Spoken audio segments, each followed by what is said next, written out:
going to get really super honest, and I don't know if we want to do this. How about this? Is that better? Yes. The courtroom was silent, heavy. The air felt charged thick with judgment and curiosity. You could almost hear the heartbeat of the crowd echoing off the oak-paneled walls.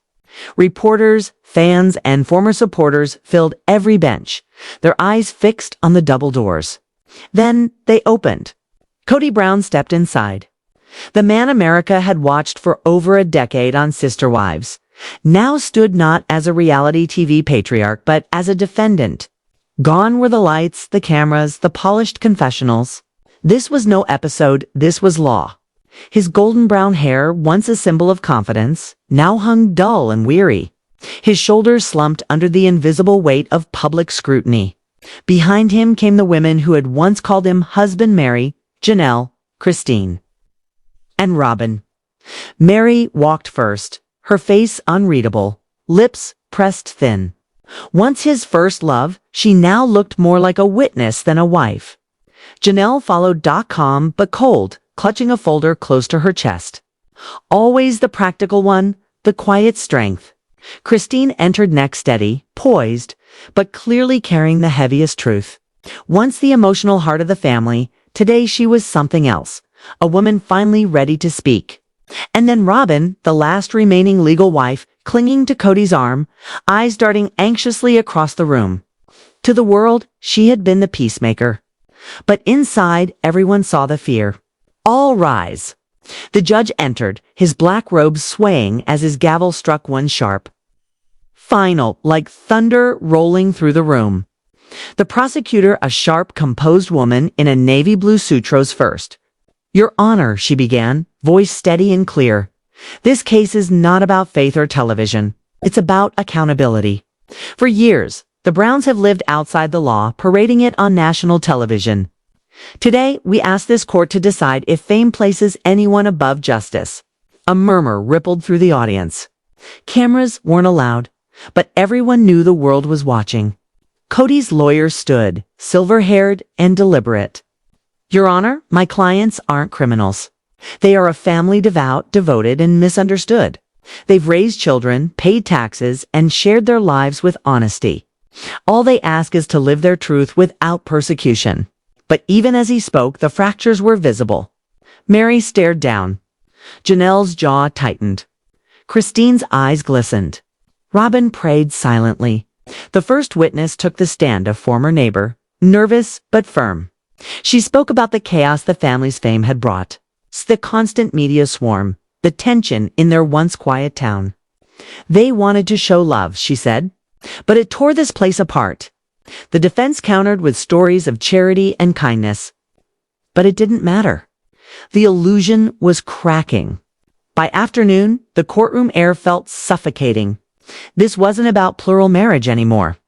It was about a family and a man facing the truth they had spent years editing out of the show. When recess was called, reporters flooded the steps outside. Cameras flashed like lightning. "Kody, do you regret it? Christine, are you testifying against him? Meri, is this the end of Sister Wives?" Inside, Kody said nothing. He just stared at the empty witness stand as if it already knew what was coming. The next morning, the courtroom was packed beyond capacity. Every seat filled, every gaze fixed forward. The prosecutor stood. "The state calls Kody Brown." The words echoed through the room like a bell tolling. Kody's head jerked up. Christine froze, then rose slowly. For a moment, their eyes met, as full of desperation, hers of quiet resolve. After taking the oath, she sat. The prosecutor began softly. "Mrs. Brown, you were spiritually married to Mr. Brown for over 2 decades. Yes. And during that time, you were part of a plural marriage. Yes. What was that experience like?" Christine hesitated. The silence was deafening. Kody's eyes bored into her. Then she took a breath. "At first," she said, voice trembling, "it was love. We believed we were building something sacred, a community rooted in faith. But over time, it became pain. We were breaking, pretending for cameras and each other." A murmur swept through the gallery. Robin gripped Kody's hand tighter. Meri's eyes watered. Janelle stared straight ahead. The prosecutor leaned closer. Mrs. Brown, did Mr. Brown ever put his beliefs before your well-being? Christine's answer was quiet but final. Yes, too many times. Objection. Kody's lawyer barked. Sustained, the judge said. But the truth had already landed. When asked why she left, Christine looked straight ahead. Because I wanted my children to see that love shouldn't mean losing yourself. I wanted them to know love can be equal and kind. Her voice broke. The gallery was silent. Even Kody's bravado faltered. Christine's testimony ended, but her words lingered like smoke. Then came Janelle, always composed, always calm. Mrs. Brown, the prosecutor, began. You remain financially connected to Mr. Brown? Yes. And how would you describe your relationship today? Janelle gave a faint, almost sorrowful smile. We're civil for the kids. But as husband and wife, that ended a long time ago. I respect him as a father. But as a partner, that connection is gone. When the defense suggested she still trusted him, Janelle replied, firm and clear, financial ties aren't trust. The crowd stirred. Kody shifted uncomfortably. By midday, emotions ran raw. Reporters outside called it the Brown breakdown. But inside, the storm hadn't peaked yet. The prosecutor called her final witness of the day, Meri Brown. The room froze. Meri stood, straightened her jacket, and walked forward slowly. She had been silent for so long, her pain hidden behind polite smiles. But now, the world would hear her voice. Mrs. Brown, the prosecutor, said, You were the first wife, correct? Yes. How would you describe your marriage to Mr. Brown? Meri's lips quivered. She swallowed hard before speaking. At the beginning, it was real. We built a dream together. But over time, I faded. Watching him share his heart, his home, his time, I stopped being seen. I became invisible in my own marriage. A pin could have dropped. Did you feel he treated you fairly? Her answer was barely a whisper. No, the prosecutor nodded, quietly closing her folder. The truth spoke for itself. When court adjourned, Kody didn't look back. His face was pale, tight, unreadable. Meri walked past him without a word. Christine avoided his gaze. Janelle stayed behind, gathering her papers slowly, as if needing a moment to breathe. Outside, the sky darkened with storm clouds. Reporters screamed questions over thunder. But the Browns didn't speak, not one of them. The third day began cold and gray. By now, the nation was watching every second. Commentators debated whether Kody was a misunderstood man of faith or a manipulator. Few had built an empire on emotional control. Then came the final testimony. Mrs. Brown, the prosecutor, said, Please state your name. Robin took a shaky breath. Robin Brown, you are Mr. Brown's only legal wife. Yes. And you've remained by his side while the others left. Yes. Why? Her voice trembled. Because I love him. Because I believed in what we had. He's not perfect, but I've seen the good in him. For a moment, the courtroom softened. But the prosecutor pressed forward. Do you believe he treated all his wives equally? Robin's face crumpled. Tears welled. She looked from Christine to Janelle to Meri, one watching in silence. Finally, she whispered, No, he tried. But no. Gasps filled the courtroom. Kody's hands covered his face. Robin broke down. The illusion was gone. The judge called for adjournment. Court will resume tomorrow morning. But everyone knew the verdict didn't matter anymore. As the Browns stepped outside, cameras exploded in flashes. The storm had turned, literal rain pouring over the courthouse steps, thunder rolling above. Reporters shouted, Christine, how do you feel? Meri, will you forgive him? Kody, what happens next? But none of them answered. They walked through the rain separate now, fractured pieces of a once famed whole.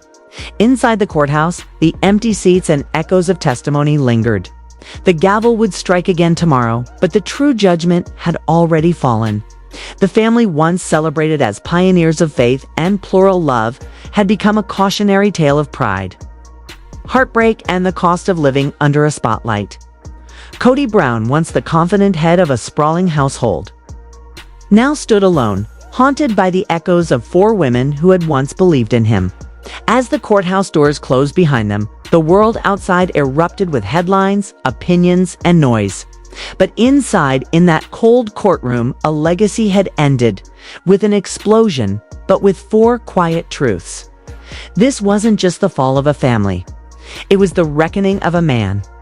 A story that began in love and ended in truth. A story that began in love and ended in truth.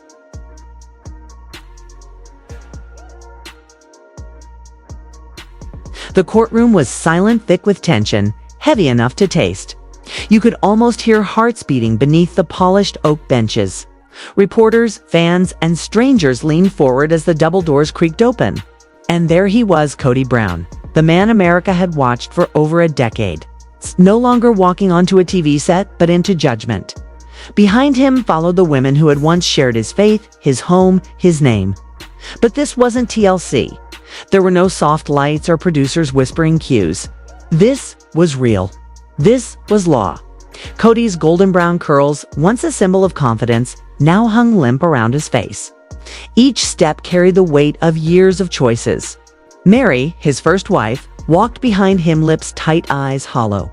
Janelle followed, calm but rigid, clutching documents to her chest like armor.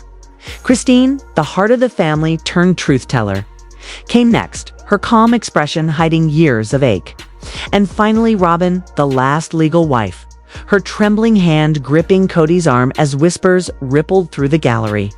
All rise. The bailiff's shout shattered the silence. The judge entered, an older man with sharp eyes and quiet authority. One strike of the gavel echoed like thunder. The Browns were no longer symbols of plural love or faith. They were defendants in a trial that had become a reflection of their legacy. The prosecutor, a woman in a navy suit, stood. Her tone was precise, her words cutting through the quiet. Your Honor, this case isn't about religion or television ice, about accountability. The Browns lived outside the law for years, broadcasting it to millions. Today, the state asks this court to hold them responsible. A murmur swept through the courtroom. Though cameras were banned, the world was watching. Kody's lawyer rose next, calm and silver-haired. Your Honor, my clients are not criminals. They're a family, flawed human, faithful. They've raised children, served their community, paid their dues. They ask for one thing, the dignity to live their truth. But even as he spoke, fractures glared across the room. Meri avoided Kody's gaze. Janelle's jaw stayed tight. Christine sat apart, hands trembling. Robin prayed silently. The silence between them said more than any argument. The first witness, a former neighbor, spoke of chaos, cameras, fans, unwanted attention. Kody's lawyer countered with tales of charity and kindness, but the cracks widened. The perfect image was collapsing. By noon, the air felt suffocating. Every word was a spark. This wasn't just a trial, it was the reckoning of a family that had lived too long in the spotlight. When the judge called recess, Kody rose slowly. Outside, cameras flashed and reporters shouted, "Christine, are you testifying against him?" "Meri, is this the end of Sister Wives?" None answered. The next morning, the courtroom overflowed. Headlines screamed betrayal, faith, and collapse. The Browns sat silent, one man, 4 women, each living in their own storm. Then came the words that changed everything. The state calls Christine Brown to the stand. A collective gasp. Christine froze. Kody stared at her, his jaw tight, silently pleading. But she stood. Her walk was slow, deliberate, a woman walking toward truth. After taking the oath, she sat, hands folded, voice trembling. "Mrs. Brown," the prosecutor began softly, "you were spiritually married to Mr. Brown for over 2 decades. Yes. And during that time, you lived in a plural marriage. Yes. Tell the court what that was like." Christine hesitated. Kody's stare burned into her, but she turned back. At first, it was love. We believed we were building something sacred. But over time, it became painful. There was jealousy, neglect, heartbreak. Behind the cameras, we were breaking apart. The words rippled through the room. Robin's fingers tightened around Kody's arm, Meri lowered her gaze. Janelle sat frozen, her folder trembling slightly. The prosecutor leaned in. Did Mr. Brown ever put belief above family? Christine's voice dropped. Yes, many times. Objection. Kody's lawyer snapped. Sustained, the judge replied, but the damage was done. When asked why she left, Christine's voice cracked but held steady. Because I couldn't pretend anymore. I couldn't let my children think love meant losing yourself. I wanted them to see that love could be equal and kind. Tears glistened. Kody's face reddened, jaw tight. Robin turned away, sobbing. Meri and Janelle shared a look, one of quiet, mutual pain. Christine's testimony ended, but the courtroom had changed. The illusion of unity was gone. Then came Janelle.com. Controlled, always the voice of reason. You remain financially tied to Mr. Brown, correct? Yes. And how would you describe your relationship? She gave a weary smile. Functional. We stay civil for our kids, for business. But as husband and wife, that ended long ago. When Kody's lawyer asked if she still trusted him, Janelle's answers silenced the room. Financial necessity isn't trust, sir. Whispers erupted. The gavel pounded for order. By day's end, the Browns were unraveling in full view of the nation. When the prosecutor called Meri Brown, the courtroom froze again. She rose slowly, carrying the quiet strength of someone long overlooked. Mrs. Brown, the prosecutor said gently, "You've been with Mr. Brown longer than anyone." What has that been like? Meri's voice was soft but steady. For years, I believed in us. I believed in him. But I started to disappear. I watched him love others while I faded away. I tried to be strong, but the truth is I've been living like a ghost. Silence. Even Kody's lawyer looked down. Did he treat you well? Meri hesitated, eyes glistening. No. She stepped down quietly. Her truth hung in the air like smoke that refused to clear. That night, Kody's fury erupted in the car. They've turned this into a circus. He snapped, slamming his fist into the steering wheel. But deep down, he knew the truth. It wasn't the court that had destroyed him. It was time and silence. The third day dawned gray and cold. Outside, reporters lined the streets. Inside, the Browns sat like statues. Then came the final blow. The state calls Robin Brown, the last wife, the loyal one, the one who still wore the ring. Robin's steps were unsteady, her eyes already wet. She took the oath, voice trembling. Mrs. Brown, the prosecutor began, "You're the only legal wife." "Yes." "And you've stayed when the others left." "Yes." "Why?" Robin's voice cracked. "Because I love him. Because I believe in what we built. He's not perfect, but he tries. He carries a burden most couldn't." For a brief moment, the room softened. But the prosecutor's next question shattered it. "Do you believe he treated all his wives equally?" The silence was suffocating. Robin looked at Christine, at Janelle, at Meri, then back to Kody's eyes, begging for loyalty. Her lips parted. Her voice was barely a whisper. "No, he tried. But no." A gasp spread through the room. Kody's shoulders slumped. His head fell into his hands. For the first time, he looked broken. The judge's gavel struck once. Court adjourned until tomorrow. But everyone knew it was over. As the Browns walked out, flashbulbs erupted like lightning. Reporters shouted, fans cried, critics celebrated. The family that once symbolized faith and unity had fractured before the world. That night, headlines blazed. The trial that broke the Browns. Social media exploded. Was Kody a victim of faith? Or a man undone by pride? But for the women who once stood beside him, it wasn't about judgment anymore. It was about finally being heard. As the courthouse lights dimmed and the crowd dispersed, one truth lingered. This was never just about law or marriage. It was about hearts that had carried too much for too long. The Browns had lived in the glow of fame. Now they stood in the shadow of truth. And tomorrow, the storm would rage again.